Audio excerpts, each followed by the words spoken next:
Sturm David তাণ্ডবে উপকূল ক্ষতিগ্রস্ত, বিমান দুলছে, সড়ক বন্ধ।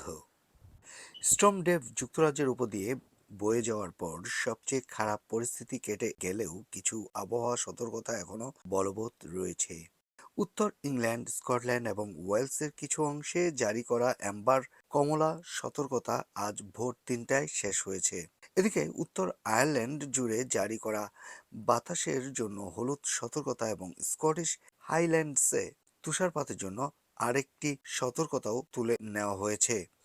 স্টার সানডে শুরু হওয়ার সঙ্গে সঙ্গে এখনও দুটি হলুদ সতর্কতা কার্যকর রয়েছে।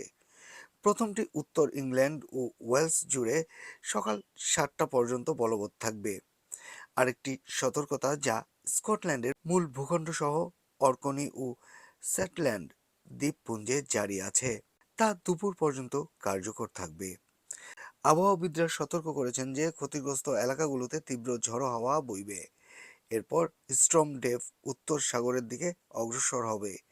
মেট অফিস জানিয়েছে স্টর্ম ডেভ উত্তর পূর্ব দিকে সরে যাবে, ফলে স্টার সানডেতে যুক্তরাজ্যে রোদ ও বৃষ্টির মিশ্র আবহাওয়া থাকবে। বিশেষ করে উত্তরাঞ্চলে বৃষ্টি বেশি এবং ঝড়ও হতে পারে। ডাবলিনে প্রবল বাতাসের মধ্যে বিমান অবতরণ করতে গিয়ে পাইলটরা কঠিন পরিস্থিতির মুখোমুখি হন। শহরের বিমানবন্দর জানিয়েছে রানওয়ের কাছে আসার সময় বিমানগুলো দুলছিল।